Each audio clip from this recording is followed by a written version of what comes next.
our headliner. This young man is very, very cool. When I started out in Boston comedy, he was one of the top acts there, and he was so nice to me when I first moved here. Since then, he moved out to bigger and better things. He's been one of the top morning radio DJs in this area for a long time, and it's just very cool to have him here. Let's take this home and welcome Mr. Chris Zito. Can you keep it going for Rick? A nice round of applause for Rick. All night.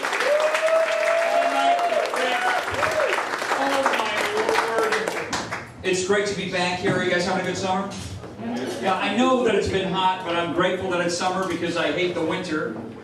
So glad it's not winter. It's not even the cold that bothers me in the winter. It's when I look outside and I see kids playing in the snow because they don't do it right anymore. It pisses me off. And it makes me feel like I'm the old guy in the neighborhood. When you're seeing kids out doing normal shit and you feel like they don't do it like... You know, it's the perfect example of sledding. Have you seen now what passes for a sled with kids? It's all round and soft and bouncy. It's got little handles. And it's all safe. These are pussy sleds. Look. When I was a kid, there was only one thing you'd even call your sled. That was a flexible flyer. Period.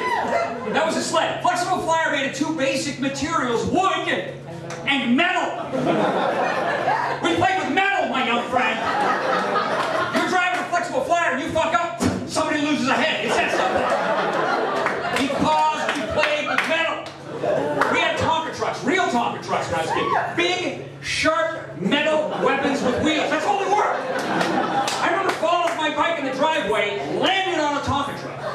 The smokestack stuck into my sternum. I picked that baby up hands-free, went straight into the house. Mom, my truck is in me! Look at my truck! It's in me! She didn't give a shit. She was on the phone. She didn't be interrupted. Hold on a second. There you go. Go out and play. They didn't give a shit. It was like they had too many kids that were trying to thin the herd. People have less kids now. I think we're more attached to our children now. That's what it is. That's why everything's so organized. When I was growing up in the summer, this is basically how it went. After breakfast, my mom would be like, "There's the door, asshole. I'll be home for lunch." Then after lunch, "There's the door, asshole. I'll be home for supper." After supper, "There's the door, asshole. I'll be home when the street light comes on, or your father will kick your ass." You can't possibly do that now. The kids are so used to organization. You put a bunch of kids in your backyard, watch what happens. They all mill around. I don't have my shin guards. I'm not sure what to do next. How about pick up a stick and whack the kid next to you? Throw a rock at somebody, draw some blood. They're kids.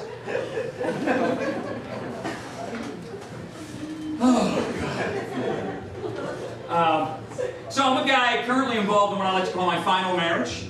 Yeah, I know. A lot of guys would call this their second marriage. That's a phrase I avoid, second marriage. Sounds like you're counting them up.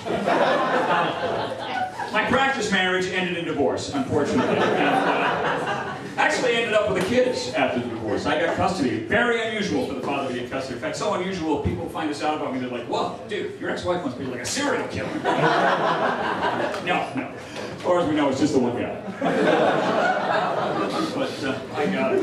And I'm not sure what happened in the first marriage. It's hard to pinpoint one thing. I did read this article that said there are 3 big issues that can really destroy a marriage: money, in-laws, and sex. Those are the big 3. And I was, having sex with my in-laws for money. So gotta figure she's only going to put up with that for so long.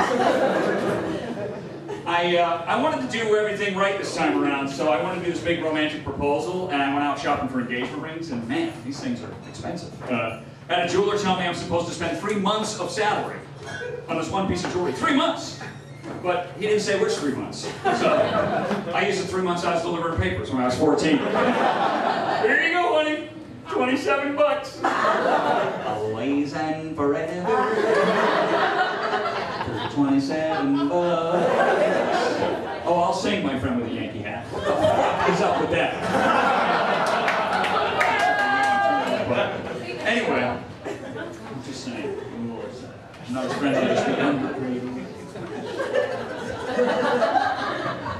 So, I think a lot of people think that, particularly women, when I'm telling my stories up here, and they know I'm divorced, and that I had kids, and now I have this new wife, and I think they figure that I've married some young chippy, some little trophy wife, and that's not true. My wife and I are very close to the same age, and look, I took this very seriously this time around. I had very clear criteria. I wanted a woman with a lot of money. That's important. Money is important. telling you, look, I'm middle-aged. I like a firm young ass as much as the next guy, but I like my big screen plasma TV even more. You know what I'm saying? As a matter of fact, if I want to see a firm young ass, I can watch it in high def on my big screen plasma TV. Like, honey, get your middle-aged ass out of the way. I'm trying to watch the cheerleading competition again. I just have a lot of sympathy for my wife. You don't even know if I actually have a wife. I could be making the whole thing up. You have a lot of sympathy for her, and I appreciate that. Good for you. So we decided, I love being a dad too, so I decided to go for round 2. My wife and I have a little 4-year-old boy. It's amazing. It's a great thing in my life. But due to my advanced age, we had to go for fertility treatments. I don't know if anybody's familiar with how this works. It was wild. I find myself, right after I got married to this woman, I'm in a little room with this nurse practitioner whom she's known for years and years. Claire, lovely woman, complete stranger to me. She looks at me and she says, Mr. Zito, you realize you'll have to switch from briefs to boxers because briefs pull the scrotum to the body, inhibiting sperm growth. Really? You know, just having you tell me that is making my scrotum suck up into my body. So now we all have ovaries and we'll never have children. Thank you. Really weird having a little kid in the house again, too. I'm not used to this anymore. Little kids have a tendency to interrupt things, you know what I mean? You're in bed with your wife, things are going well. That's when little Billy comes screaming into the room, I need a drink of water, I don't feel so good, I don't know, I had a bad dream. Hey, look, Billy, go back to bed, Daddy's busy! When Mommy always chimes in, it's all right, honey, Daddy's not busy anymore. Damn it! Bet your ass when Mommy and Billy leave the room, Daddy's busy again, okay? Daddy does not like unfinished business. Now look, I'm not a guy, people drive me nuts when they are talking constantly about how cute their kids are. But there's one story I like to tell about my son Vince. He's, the one thing he said to me, I swear to God, it's true. One day I'm talking to him, I'm sucking up to his mom, like I normally do, and I'm looking at him going, look at your mommy, look how pretty she is, you have such a pretty mommy, how lucky are you? I swear to God, he looks up just like this, how lucky are you? Thinking maybe he's awake when I'm thinking he's sleeping, he's hearing shit he shouldn't hear. I'm waiting to come down some morning, he's gonna be like, Dad, you were tearing that shit up last night, right here.